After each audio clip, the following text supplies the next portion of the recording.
as My Message to Millennials: How to Change the World Properly. The second half of this podcast is Dr. Peterson's New Year's message to the world. You can support these podcasts by donating the amount of your choice to Dr. Peterson's Patreon account, which can be found by searching Jordan Peterson Patreon or by finding the link in the description. Dr. Peterson's self-development programs, self-authoring, can be found at selfauthoring.com. Hi there, this is my message to millennials about how to change the world. And I would say how to change the world properly.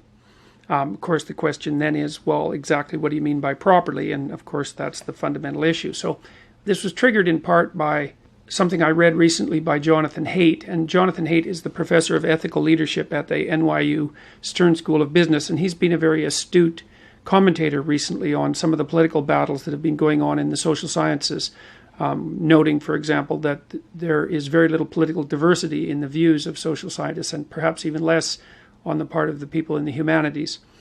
And Haidt recently wrote something which I'll put a link to in the description of this video, where he claimed that universities have to decide between social justice and truth. And on the side of truth, he puts a philosopher named John Stuart Mill, an English philosopher, who said, "He who knows only his side of the case knows little of that. His reasons may be good, and no one may have been able to refute them. But if he is equally unable to refute the reasons on the opposite side, if he does not so much as know what they are, he has no ground for preferring either opinion." And then he juxtaposes John Stuart Mill with Karl Marx, who said the philosophers have only interpreted the world in various ways. The point is to change it. He considers Marx the patron saint of social justice university, which is oriented around changing the world in part by overthrowing power structures and privilege. It sees political diversity as an obstacle to action. Mill, on the other hand, according to Haidt, is the patron saint of what he calls Truth U, which sees truth as a process in which flawed individuals challenge each other's biased and incomplete reasoning, and in the process all become smarter. Haidt points out that Truth University dies when it becomes intellectually uniform or politically orthodox. So I guess this video is in part my call, along with Jonathan Haidt, for young people to join Truth University. But there's a problem with that, because the university is where the truth is being sought. That's the university. But there's a problem, and that is that young people want to change the world. And it's part of what Piaget, the developmental psychologist Piaget, called the messianic stage. And there's some real utility in that, because we're social creatures. And as we construct ourselves and formulate ourselves and bring our own character into being, predicated on our biological platform, our biological being, we also simultaneously have to adjust to integrate with and negotiate with society, which sometimes needs to be changed. The structure of society has to be preserved, but it has to be updated and improved as it moves forward. And so part of the problem is how to update and improve it without doing that so rapidly that you destroy everything of any value. So the problem I have with the Marxist perspective, and I've had this problem with it for a long time, is that I don't think that you should trust people whose primary goal when they're attempting to change the world for the better is to change other people. And you can tell who those people are because they're always blaming other people, and they're looking for victims. They're looking for perpetrators and victims, and then they're going off to stop the perpetrators. And I think that's wrong, because as Alexander Solzhenitsyn said, he's a great Russian writer who helped bring down the Soviet Union. He said, the line between good and evil runs down every human's heart. So the real battle, as far as I'm concerned, and I think this goes along with the tradition in which John Stuart Mill is firmly placed in, is that to overcome tyranny and malevolence and chaos and nihilism and the desire to bring everything to a halt, you have to repair the fissures and the rift that's in your own soul, basically. And that means that you have to confront the evil that lives in your own heart. And there's a statement from the New Testament that I think is very much apropos with regards to this particular idea. And this is part of the Sermon on the Mount, which is a central text in the Western tradition. I would say obviously central to Christianity, but central to everything that Western civilization has built. And so Christ says to his followers, "Why beholdest thou the mote that is in thy brother's eye, but considerest not the beam that is in thine own eye? Or how wilt thou say to thy brother, let me pull out the mote out of thine eye? And behold, a beam is in thine own eye. Thou hypocrite, first cast out the beam out of thine own eye, and then shalt thou see clearly to cast the mote out of thy brother's eye. Well, I like that quote because it places the responsibility for change at every level of being on the individual. And obviously the individual interacts with society, but the idea here is that unless the individual straightens out his or her own soul, there's no possibility that the impact the individual can have on society can be anything but say harmful in proportion to the harm that's still in the soul. These are important things to know. They're vitally important things to know. But then we're faced with the conundrum that young people also want to change the world. But that's no problem, because I think you can bring Truth University together with the desire to make real change. But change has to start in the right place. So I'm going to tell you how I think you should change yourself so that you can change the world. And so that the world that you bring into being will be a better world and not a worse one. Remember, you need to know about this, that the world that the followers of Marx brought into being in the 20th century killed more than 100 million people, say in China and Russia, the Soviet Union, and in places like Cambodia and Vietnam. The world certainly changed as a consequence of Marxist doctrine, but it didn't change in a good direction. And of course, the Marxist doctrine is making itself heard in a massive way across the West again now. So, all right, so what should you do about that? Well, here's an idea. The first thing you have to do is orient yourself. Now, you probably have all watched Pinocchio, and Pinocchio is about how a marionette, someone whose strings are being pulled by forces beyond his comprehension. That's the situation of the undeveloped individual. Geppetto, who's a benevolent father, so a benevolent symbol of benevolent culture, makes a puppet, his son, and then wishes on a star. Now, a star is something that glitters up in the sky, and it's associated with the transcendent and the beyond and the divine. And if you look up in the night sky and it's very dark, you get a feeling of awe. It's because you're confronting your soul, so to speak. Your individual soul is confronting the cosmos, and you can feel a relationship between you and the totality. So looking up into the sky is like a religious experience if it's a starry sky. And to wish upon a star is to find a light that orients you like the North Star, and to pick the highest goal you can conceive of. And so that's what Geppetto does. He raises his eyes above his day-to-day concerns and tries to establish a relationship with the highest of all possible values. And he has the most profound of wishes, and the most profound of wishes is that the puppet that he's created could become a genuine individual, a genuinely fully developed human being. And that's what you can wish for yourself. You can wish and aim for that in yourself. And then, you see, that's how you deal with the suffering that's attendant on life, because life is suffering, and because life is very hard, and people get sick, and they become mentally ill, and there's malevolence in the world, and there's tragedy, and so life is very, very hard. And if you're not properly oriented with regards to life, the fact that it's hard and the fact that it's full of suffering can warp and twist and bend you until you become murderous and resentful, and even go beyond murderous and resentment to wish for genocide, and even to wish for the destruction of everything. And so you have to learn how to strengthen yourself as an individual so that you can bear the burden of being without becoming corrupt. You have to decide that is what you're aiming for, is that you want to become a fully developed human being and stop being a pathetic marionette whose strings are being pulled by horrible forces behind the scenes. So I would say to wish on a star is to aim at the highest good. And the question then is, well, what is the good? Well, we can answer that in two ways. We could say that the good is the opposite of evil. And I can tell you what evil is. Evil is the conscious desire to produce suffering where suffering is not necessary. And so if you read about what happened in the Nazi concentration camps, for example, or in the Russian concentration camps during the time of the Soviet Union, you get a good flavor for what constitutes evil. And evil is the desire to exploit the vulnerability of other people, to self-consciously exploit the vulnerability of other people, and to elevate their suffering beyond their or anyone's ability to tolerate. And so the good is the opposite of that, whatever the opposite of that is.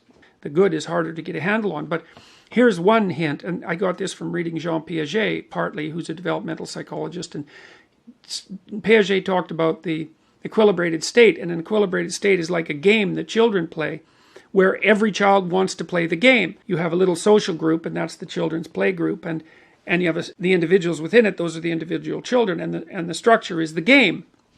And it's a good game if everyone wants to play it. And Piaget noted that a game like that will outperform a game that people have to be tyrannized to play, because it doesn't require any enforcement cost. And so I've sort of developed the idea of an equilibrated state to think that if you're aiming at the good, then you want what's good for you. And I mean good for you as if you were taking care of yourself and were good to yourself, who were treating yourself like someone you loved, that was good for you in a way that would also be good for your family. And then it would be good for you and your family in a way that was also good for society. And then it would be good for you and your family and society in a way that would be good for the world.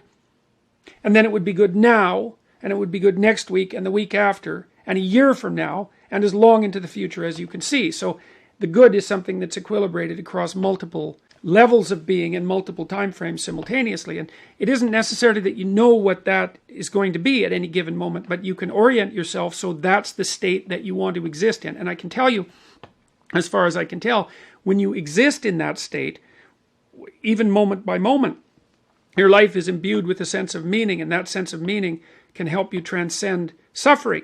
The philosopher Nietzsche said, "He who has a why can bear any how. He who has a why can bear anyhow." And so Nietzsche's idea was that if there was purpose in your life of sufficient grandeur, that not only could the suffering in life be accepted, but maybe it could even be appreciated. Like it could be that you're willing to bear the burden of being because of the exciting things that you can do with being, the things you can build and the things that you can bring about.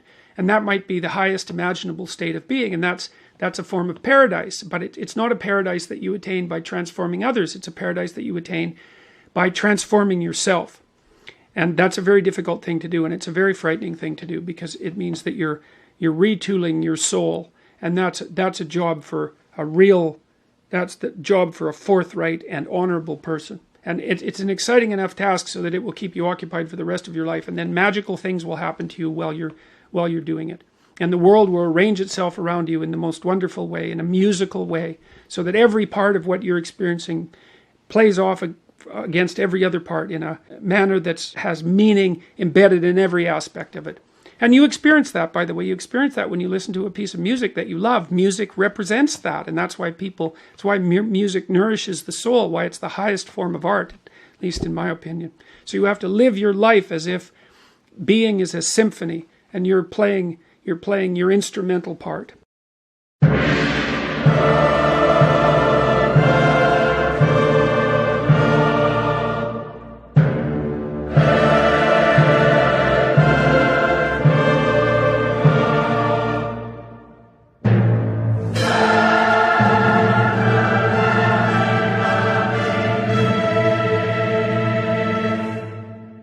Once you orient yourself, then you have an obligation, I would say an obligation to the development of your soul to speak the truth. You have to be oriented properly, though, because the truth is something that exists in service to an ideal of sorts. Then you can imagine that you could use your language two ways. You can use your language to manipulate the world and to extract from it what you want. So, for example, maybe you go out on a date with someone and you decide that the end goal of the date is to have a sexual partner for the night, and then you can craft your language to manipulate the person into providing you with what you want. And that's like an instrumental use of language. But the problem with that, there's many problems with that, but one of them is that what if your idea about what you should want is wrong? Like maybe that's not the way to treat someone that you're on a date out on a date with. Maybe you're minimizing and reducing the interactions between you from what could be a healthy and elevated state of interaction and discourse to something that basically the pursuit of impulsive pleasure, and maybe that's not good for you next week and the week after and a month down the road. Maybe orienting yourself towards impulsive pleasure is a very bad idea. Remember what happens in Pinocchio. Pinocchio goes to Pleasure Island, and Pleasure Island is a place where impulsive pleasures can be had at a moment's notice. But what Pinocchio discovers, along with Jiminy Cricket, that Pleasure Island is run by masked totalitarians. They're all dressed in black, you remember, and they're turning the children and adolescents who are on Pleasure Island, they're depriving them of their voice, turning them into braying jackasses and preparing to sell them as slaves to the salt mines. And so there's an implication in that story that the pursuit of impulsive pleasure is one route to totalitarianism and slavery, and I believe that. So perhaps orienting your language towards the gathering of impulsive pleasure is a misuse of your highest gift, the gift of logos, the gift of communication. The alternative is to orient yourself towards the highest good, as we already described, and then speak the truth. And you can tell when you're doing that or you can tell when you're not doing that, because if you're not telling the truth, if you're using someone else's words, you're being manipulated in a sense by forces that are behind the scenes. You're not using your own words. You're the puppet of an ideology or another thinker or your own impulsive desires. And you can tell when you're speaking like that because it makes you feel weak. It makes you feel weak and ashamed. And you can localize that feeling physiologically. If you listen to yourself talk, you can tell when you're speaking properly, you will experience a feeling of integration and strength. And when you're speaking in a deceitful or manipulative manner, you'll feel that you're starting to come apart at the seams. And what you need to do is practice only saying things that make you feel stronger. And that'll mean, to begin with, that you'll notice that almost everything you say is a lie. It's either a lie or someone else's words. It's very hard to find your own words, but you don't actually exist until you have your own words. So then you try to teach yourself how to speak your own truth, and you listen to other people while you're doing that, because they can help you shape and correct your words. They'll react to them badly if you formulate your ideas badly, and if you listen and pay attention, then you can learn to formulate your words more and more clearly and accurately, and that makes you more and more powerful. It gives you more and more authority, which is the beneficial form of power. Okay, so you do that, and then you have to make a decision of faith, and that's basically, that you can either use your language to manipulate the world and make it do what you want, or you can use your language to try to articulate the truth as carefully as you possibly can, and then you can see what happens. You have to let go of your desire for the consequences that you want. You have to assume that if you speak the truth, the results are the best that is possible under the circumstances. And so it's an exciting way of living in some sense. It's like continually walking off a cliff, because you don't know what's going to happen next if all you do is say what you think. And maybe you're at work and you say what you think and you get fired and you think, oh my God, that's a terrible catastrophe. But maybe it's not, because maybe if you're working somewhere and you have to lie to maintain your job, maybe you shouldn't be there. Maybe it's deadening your soul and damaging you in some permanent manner and making you corrupt. And so you have to orient yourself. You have to speak the truth as carefully as you can. You have to listen to others so that you correct your speech. And then you have to allow the consequences that ensue to unfold as they will. That's the ultimate act of faith, I would say. And that's what you do if you belong to Truth University. All right, so more practically speaking, then you should educate yourself. And it's not that easy to do now, because you have to find people who can actually tell you mostly what to read and maybe also how to write, because writing is a way of formulating your thoughts ever more precisely. That's why you go to university, to learn how to write. If you know how to write, you can think. If you can think and speak and communicate in writing, you're unbelievably powerful in the authority manner, because arguments move the world forward. And if your arguments are tight and well constructed and lucid and well edited and carefully thought through, and you have 5 rationales for everything that you're doing, which is what happens if you learn to write properly, then you're like a force of nature, man. No one can take you down. And that's one of the things that people aren't taught about why you go get educated, especially in the humanities. Humanities education, if it's real, organizes your psyche, grounds you, puts you on a rock, and makes you a force to contend with. But you have to read the right people. And those are they're the great people of the past. In my list, they're the great men of the past, and that's just how it is. And so here's who I would recommend. I put reading lists up at jordanbpeterson.com. There's 2 of them. And the people that I recommend primarily they're books written by the following list of people: Fyodor Dostoevsky, Leo Tolstoy, who I think perhaps the greatest novelist the world has ever seen, Alexander Solzhenitsyn, another great Russian novelist. I don't know what it is about the Russians, but man, they produce writers that are incomparable. Alexander Solzhenitsyn wrote a book called The Gulag Archipelago, where he analyzed the Soviet prison camp system that arose after the Leninist revolution in the second decade of the 20th century. And details absolutely precisely how the tenets of Marxism, the Marxist tenets that are supposed to free everyone and change the world, produced legislation that was absolutely murderous in its consequences. And Solzhenitsyn painstakingly traces the logical pathway from the original Marxist principles to the legislation, to the genocides. Because you'll hear people who are basically Marxists say things like, well, true Marxism never existed. And Solzhenitsyn took that argument apart in the mid-70s. And the Gulag Archipelago was an intellectual bomb. It demolished any credibility that Marxism had to intellectual respectability. You have to read the book. The book is about the central issue in our culture at the moment. If you don't read it, you're not informed. You can't participate in the debate except as a puppet. And so I wouldn't recommend participating in this debate as a puppet, because you don't know who's behind the scenes pulling the strings. If you remember the Pinocchio story, the forces that were pulling the strings were not forces that were acting in Pinocchio's best interest, that's for sure. George Orwell, English essayist, incomparable commentator on socialist totalitarianism, even though he was a left-winger and a brilliant one.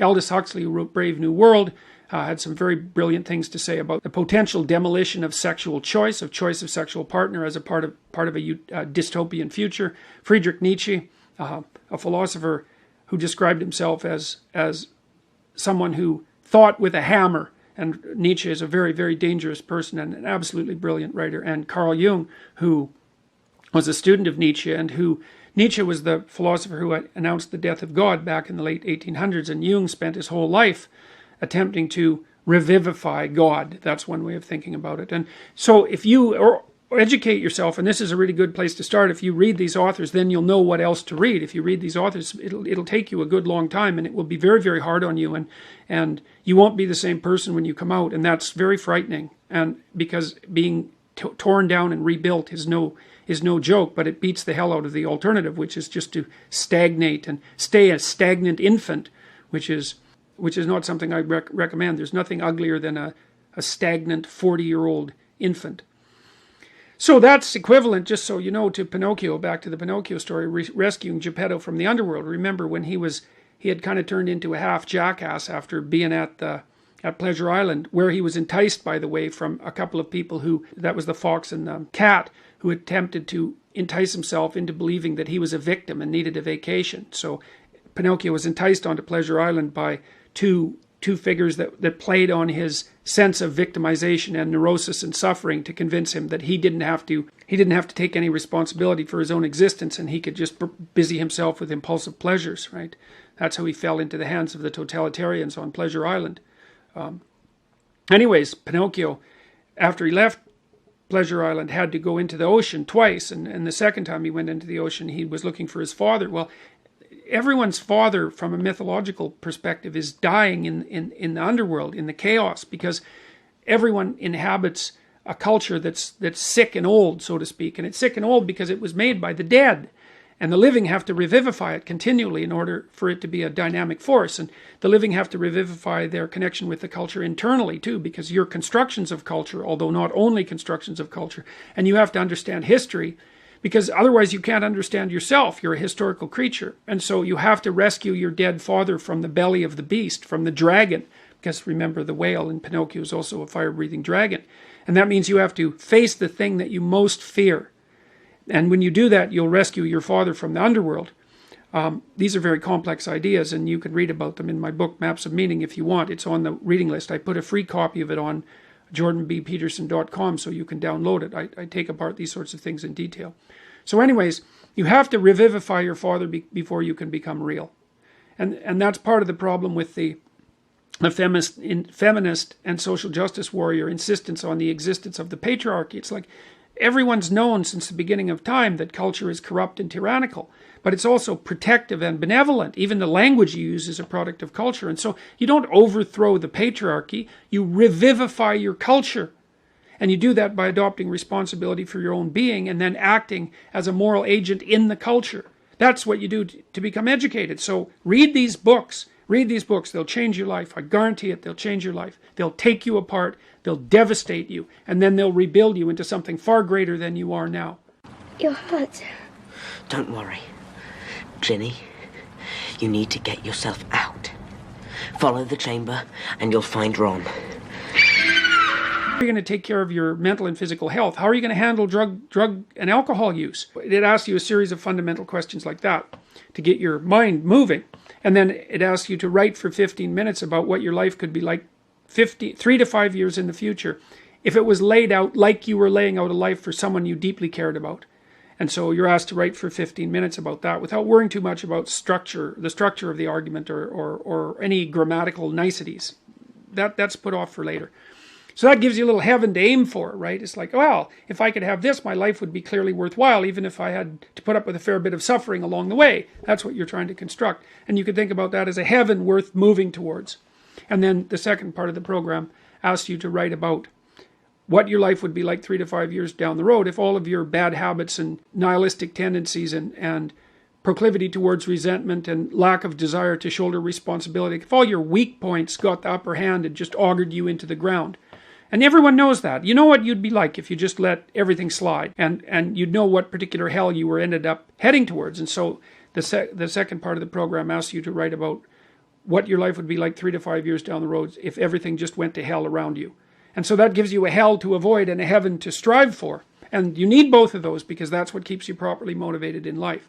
And then the second half of the program, the next part of the program, helps you turn your vision of the desirable future into an implementable reality and to articulate it fully and to articulate the arguments for why you want that. And those even help you overcome your own doubts, right? It's not only to argue against other people, it's to argue against the chattering demons of nihilism and hopelessness and ideological possession that exist in your mind and in society simultaneously. You need powerful weapons to fight back against those. Published, and I'll put that in the description of this video. And so this program really works if you do it. And so I would highly recommend that you do it. Anyways, you can read about the program there. And so here's what millennials should do if they want to change the world. The first thing they should do is orient themselves to the good. And that's away from evil, away from malevolence, away from the manufacture of pointless suffering and pain, away from Auschwitz, let's say, and away from the Gulag Archipelago and the terrible Soviet camps and the massive murders that occurred in China. You want to get as far away from that as you possibly can. Whatever direction is away from that is a good direction. And then you also want to contemplate what the highest possible good could look like for you and your family and your society. We already discussed that. And then you need to speak the truth in relationship to that. And then you need to educate yourself.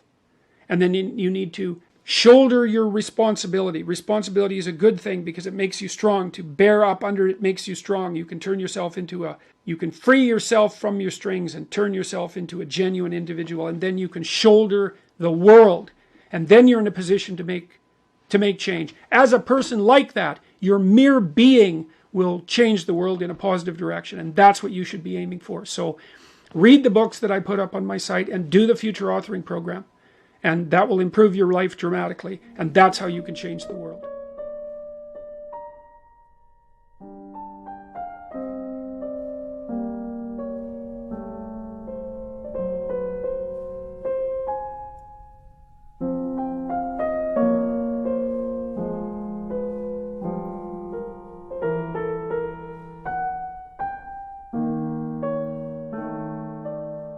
I have prepared this letter presumptuously to the world, or at least to that corner of it with which I can communicate, here at the dawn of the new year in these perilous times. Although I usually speak extemporaneously, that takes a level of capacity that I cannot quite currently manifest. So I'm going to read instead. It's also a careful argument, I hope, and it required the editing for which only the written word can suffice. Dear world, on January 16th, I'm going to talk with Sam Harris on his podcast, Waking Up with Sam Harris. Dr. Harris is one of the so-called new atheists, of which there are 4. Like the other 3, Christopher Hitchens, Dan Dennett, and Richard Dawkins, who, by the way, I always wanted particularly to debate. Dr. Harris is a smart guy. And I'm certainly not complaining that I will encounter him instead of Dawkins. So I'm preparing my arguments carefully, although I have been doing so for years. The specific ideas I'm going to share with you today were obsessing me from the moment I woke up somewhat fitfully this morning. So I dictated them to my son and then edited them with his help. The central problem of human beings isn't religion, as the new atheists insist. It's tribalism. We know this in part because chimps, our closest biological kin, go to war, and they're not religious, although they are tribal. Tribalism also has a central problem, and it's not competition, despite the tendency of competition to produce, at least temporarily, winners and losers. The problem of tribalism is cooperation, because cooperation is what allows us to exist as bounded groups. A group, by definition, is a collective, cooperatively aiming at something. It can't be aimed at nothing, because nothing cannot unite. It only divides. Thus, attacks on collective purpose, because of its tendency to produce tribalism, merely divide. The politics of identity, which emerge when the central purpose is criticized too destructively, inevitably produce the situation described in the story of the Tower of Babel.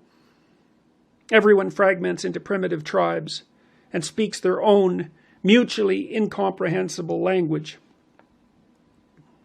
One alternative to fragmentation is, of course, union under a banner, a collective ideal, cause, or purpose.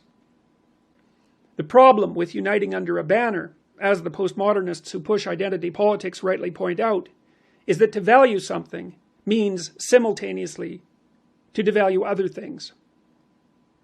Thus, to value is an exclusionary process. But the alternative is valuelessness, which is equivalent to nihilism. And nihilism does not produce freedom from exclusion. It just makes everyone excluded. And that's an intolerable state, directionless, uncertain, chaotic, and angst-ridden. When such uncertainty reaches a critical level, the counter-response appears. First, the unconscious, and then the collectively expressed demand for a leader possessed by the spirit of totalitarian certainty, who promises above all to restore order. Thus, a society without a unifying principle oscillates, unmoored, between nihilism and totalitarianism. Human beings have been wrestling with this problem since the beginning of civilization, when our capacity to form large groups, for all its advantages, also started to pose a new threat, that of the hyperdomination of the state, collective, or purpose. But without the state, there's just fragmentation into smaller groups. The group itself cannot be done away with, because for better or worse, human beings are social animals, not loners like sharks or tigers. We're team players. But being on one team means not being on others. This means that any given team sidelines, marginalizes, and alienates those who cannot play their game, as well as conflicting with other teams. In the West, starting in the Middle East thousands of years ago, a new idea began to emerge. Evolve is not too strong a word. In the collective imagination. You might, following Dawkins, consider this a meme, although this is far too weak a word. This idea, whose development can be traced back through Egypt to Mesopotamia before disappearing into unwritten history, is that of the divine individual. This eons-old work of the imagination is a dramatic presentation of an emergent idea, which is the solution to how to organize social being without falling prey to nihilistic divisiveness or deceitful totalitarian certainty. The group must unite, but under the banner of the individual.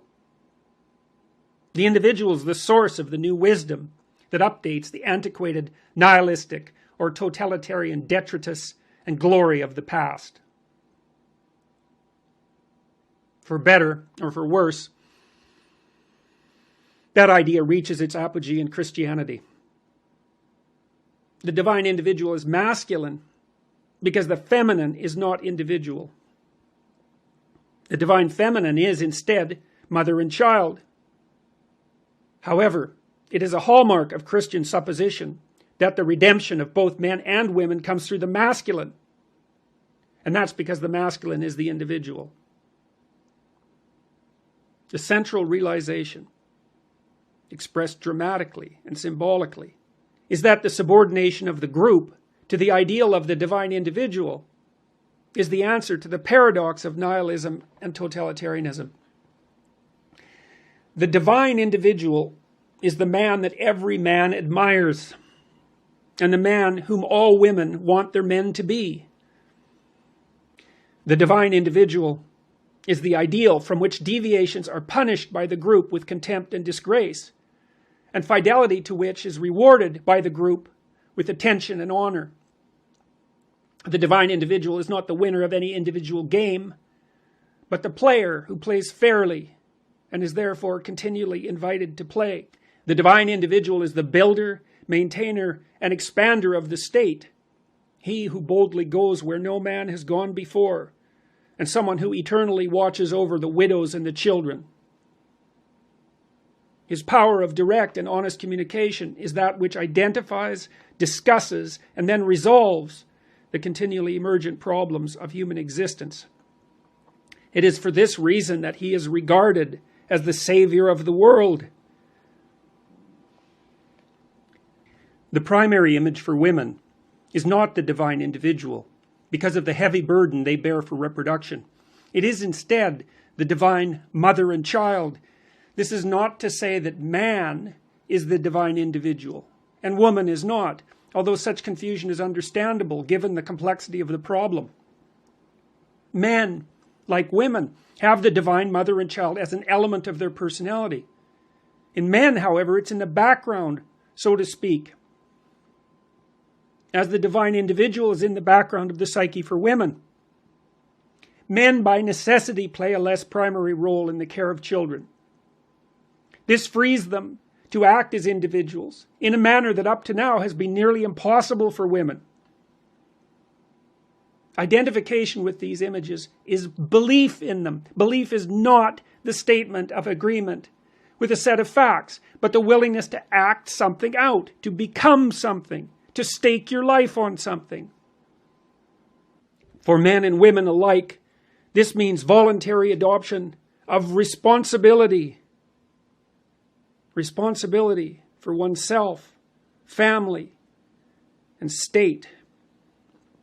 It's in that responsibility and not in rights that meaning itself resides. The meaning that makes life bearable. Societies that refuse to honor both of these elements therefore doom their inhabitants to purposelessness, unhappiness, sterility, and the aforementioned dangers of nihilistic divisiveness and deceitful, oppressive, totalitarian certainty. The meaning in responsibility is the necessary meaning in life, which can serve as a counterbalance to its terrible fragility and tenuousness. People must unite under the banner, not of their group and not of nothingness, but of the individual.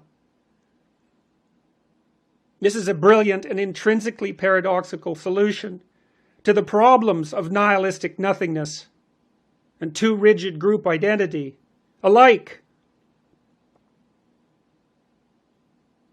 It's the consciousness of the individual which transforms the chaos of potential into habitable cosmos, as the greatest origin stories repeatedly insist. It is that same consciousness which stands up, rebellious and revelatory, to break down the pathological and too rigid order of that cosmos when it has become old, infirm, willfully blind, and corrupt. It is that consciousness which is the image of God. It dwells within every embodied human form. The fact of its existence is the reason that the law of the land itself must be bound by ultimate respect for the individual, regardless of his or her sins and crimes. It is that consciousness, not the objective material substrate of being, which should be regarded as the ultimate reality. There's no self-evident reason why dead matter should be given ontological primacy over living spirit,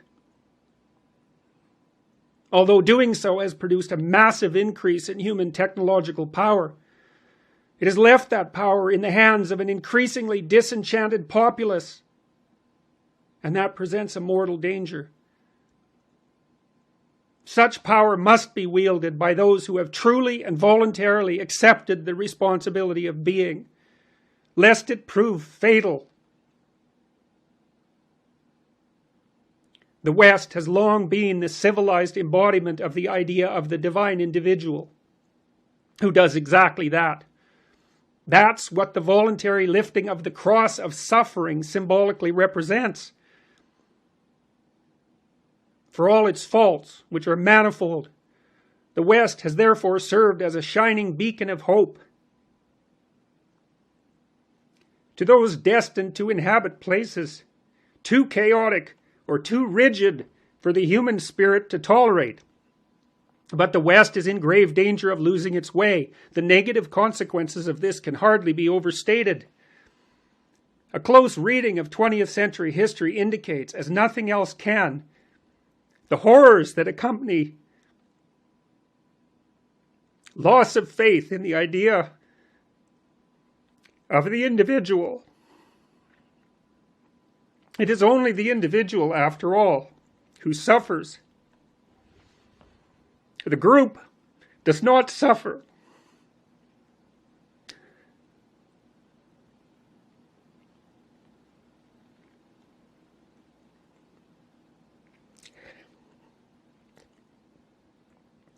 Only those who compose it.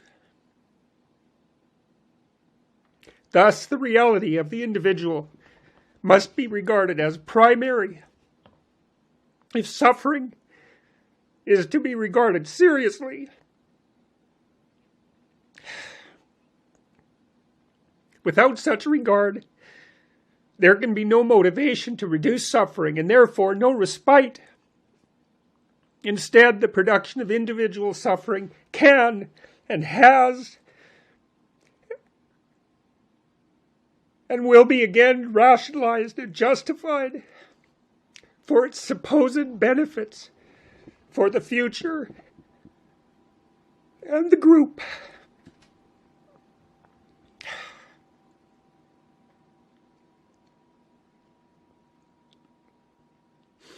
Effective birth control has emerged as one of the consequences of our powerful technological materialism. This has been accompanied by the rise of states sufficiently civilized so that women who inhabit them can walk the streets unaccompanied in safety.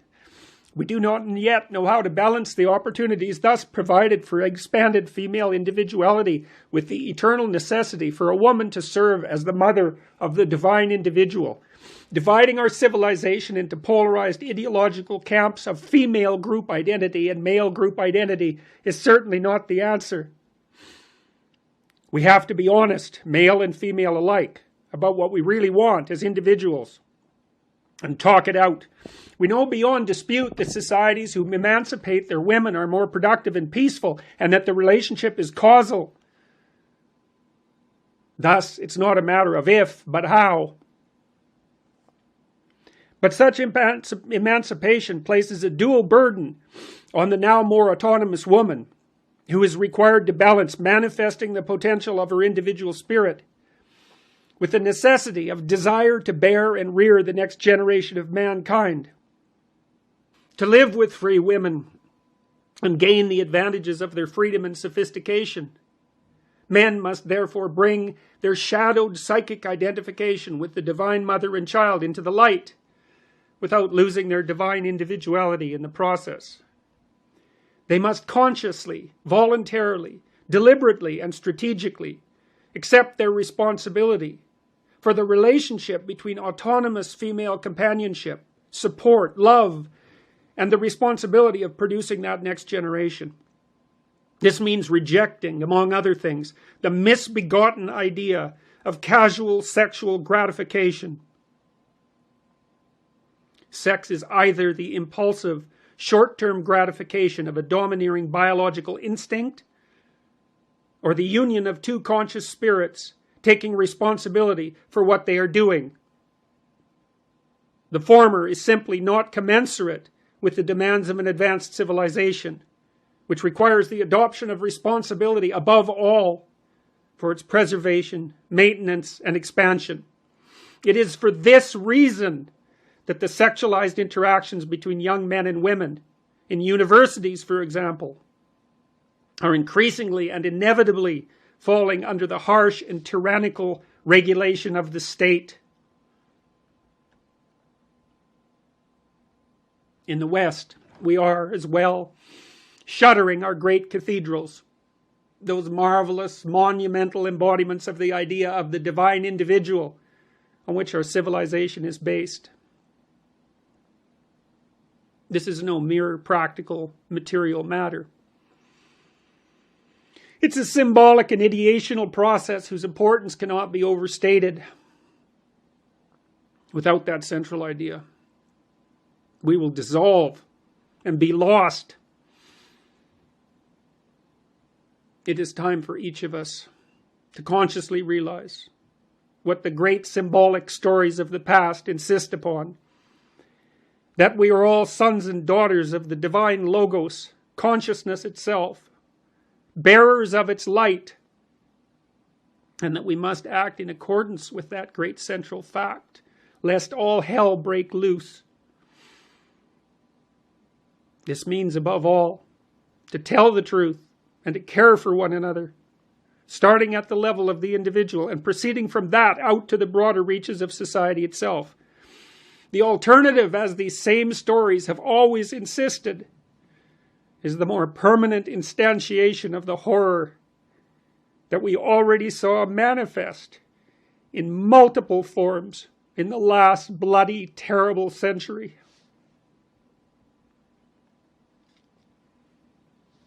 We need to wake up, individual man and woman alike.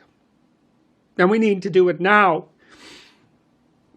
Each of us must take the world on our shoulders, insofar as we're capable of that, and adopt individual responsibility for the horrors and suffering its existence entails.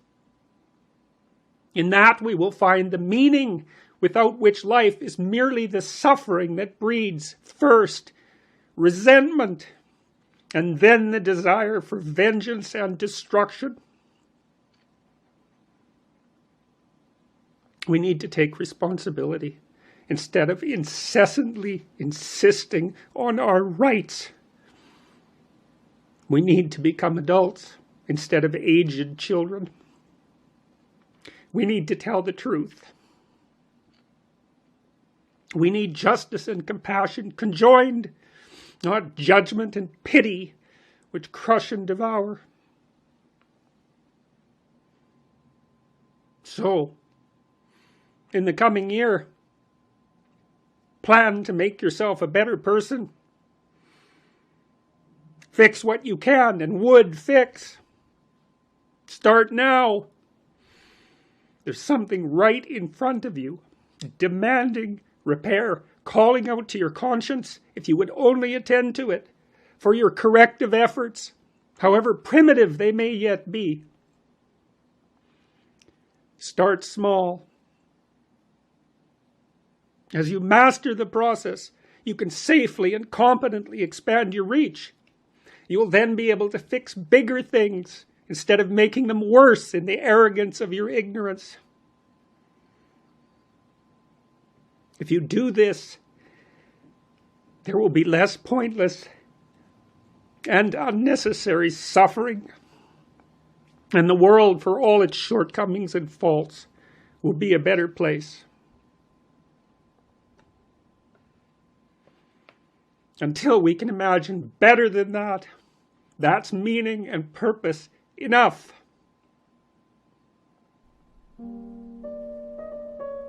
Happy New Year, and best wishes to you all.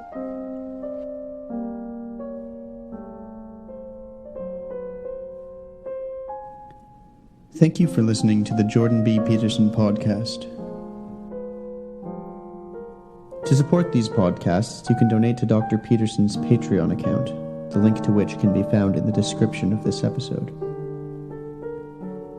Dr. Peterson's self-development programs can be found at selfauthoring.com. Thank you.